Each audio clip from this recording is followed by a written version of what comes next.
Olá e bem-vindos ao Versos do Roger, esse canal que a gente fala sobre literatura, escrita e criatividade. Vamos lá que hoje tem review de livro e livro de ficção científica. Então eu sou o Roger, eu falo aqui sobre literatura, os estilos de época, crítica literária, eu faço review de livros, falo sobre escrita, sobre criatividade também. Então, se você gosta desses assuntos, se interessa por eles, considere esmagar o botão de like aqui no vídeo e esmagar o botão de inscreva-se no canal, tá bom? Hoje nós vamos fazer review desse livro aqui, As Crônicas Marcianas, do Ray Bradbury. Esse livro aqui, como vocês podem ver, eu peguei na biblioteca pública aqui da cidade. E ele é uma edição de 1982, se eu não me engano, eu vi. É uma edição especial para assinantes do Círculo do Livro, que era um clube de assinaturas de livro que nem existe mais. E a primeira data que eu vejo aqui nesse livro que foi doado para alguém foi em 1990. Então foi o ano que eu nasci. Então esse livro está circulando faz um tempo já. Vamos falar um pouco sobre o autor, então. Eu acho interessante, tá? Ray Bradbury escreveu Fahrenheit, enfim, escreveu vários livros de ficção científica que tiveram alguma notoriedade. Mas eu acho interessante eu ler a descrição dele que tá aqui, que é uma descrição que eles escreveram enquanto ele ainda era vivo, né? Ele faleceu em 2012, né? Então, faleceu aí com 92 anos. Ele é de 1920. Minha matemática não tá matematicando aqui. 2012 menos 1920. Faleceu com 92 anos, então eu vou ler o que dizia sobre ele enquanto ele ainda era vivo aqui. O autor e sua obra. Espécie de cronista do século XXI, seus livros não falam de monstros espaciais, máquinas onipotentes e guerras entre planetas, mas de sociedades do futuro que nivelam e padronizam os indivíduos. Consequência: quase todas as suas personagens são inconformadas. Ray Douglas Bradbury também, e talvez por isso ele seja, cronologicamente, o primeiro escritor de ficção científica a ser levado a sério.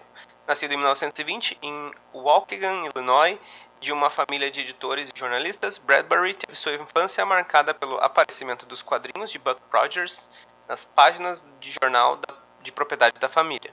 Através de Buck Rogers, da revista Amazing Stories e de Tarzan, sua imaginação se fecundou para o mundo do porvir e para o reino da fantasia.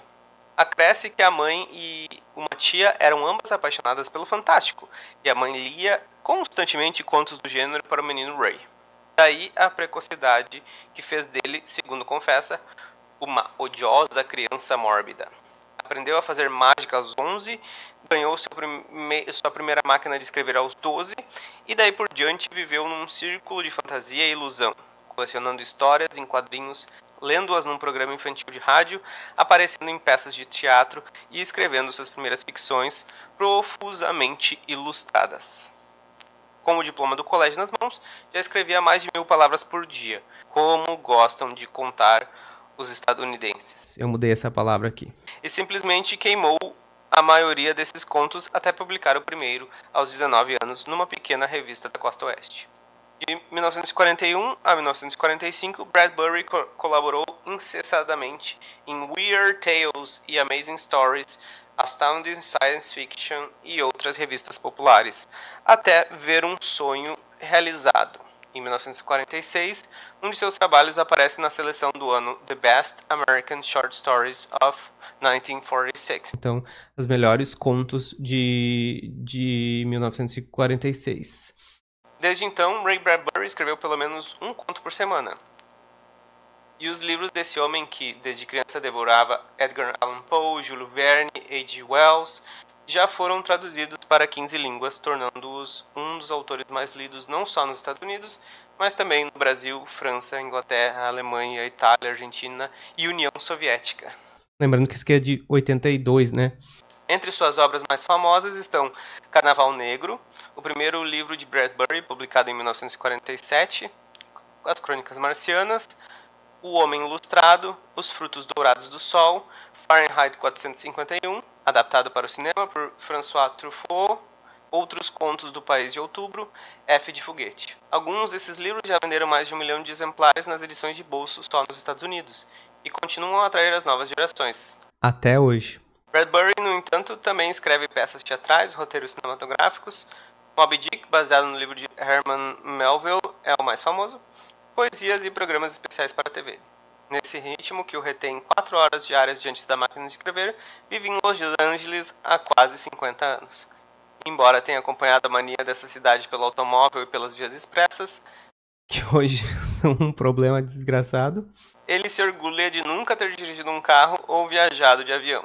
Sobre o papel da ficção científica em nosso mundo, declarou, abre aspas, o que eu e muitos escritores desse gênero temos feito é escrever a história das ideias do homem, desde o momento em que saímos das cavernas. A história da humanidade é a história da criatura que aprendeu a sobreviver com ideias, com sonhos e conceitos. Tudo isso é ficção científica, que se tornou realidade. Nós progredimos de um patamar para outro, fecha aspas. E Bradbury completa, abre aspas de novo. O papel da ficção científica é apenas o de descrever todos os estágios da humanidade que já existiram, os que sobreviveram e os possíveis sobreviventes do futuro. É um tema imenso, porque é de toda a história da humanidade que estamos falando.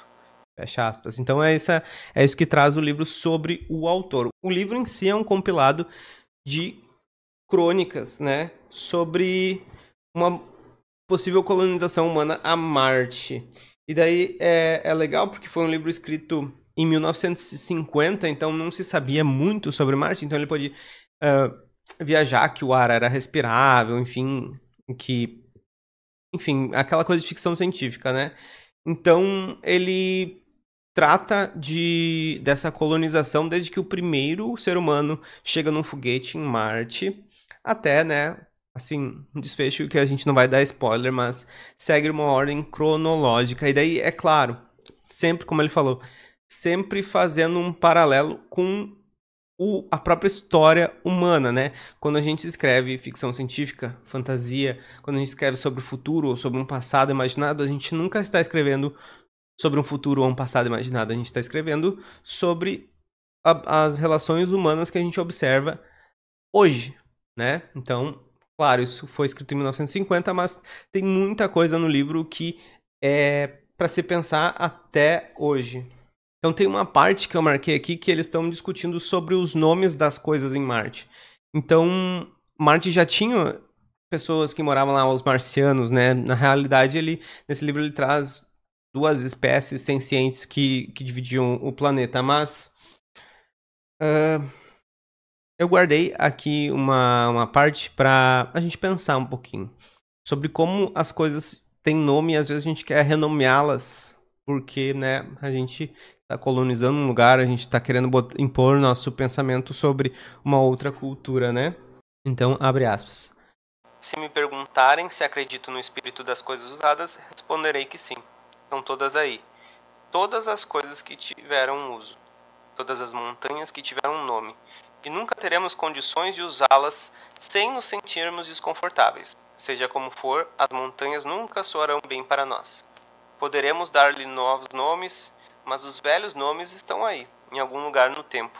E as montanhas foram moldadas e vistas sob esses nomes. Os nomes que dermos aos canais, montanhas e cidades escorregarão e cairão como água em dorso de patos. Por mais que nos aproximemos de Marte, nunca chegaremos a penetrá-lo.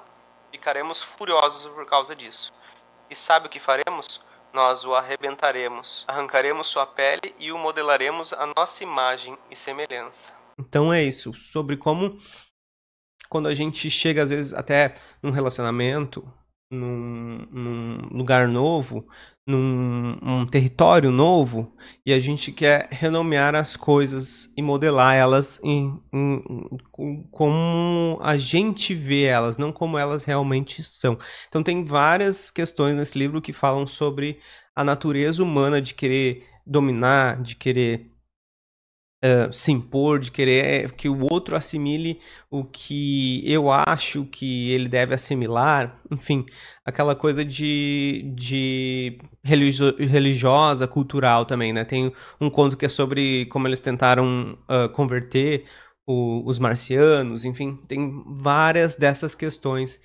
E, de novo, em vários momentos dessas diversas crônicas a gente consegue ver esse paralelo com a própria história da colonização e do imperialismo que a gente viveu nesse mundo, né? Então, é uma história sobre uma colonização de Marte, mas reflete a nossa natureza humana.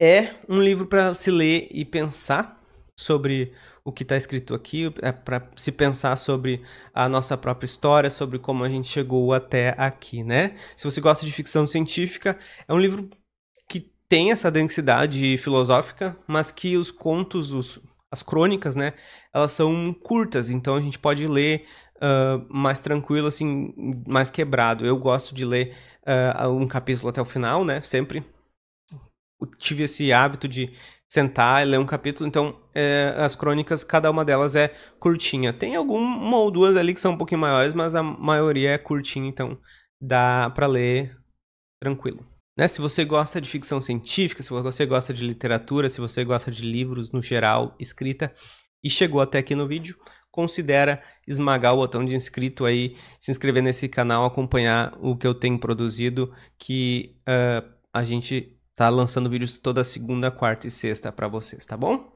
Muito obrigado pela companhia, até a próxima e não façam nada que eu não faria. Tchau, tchau.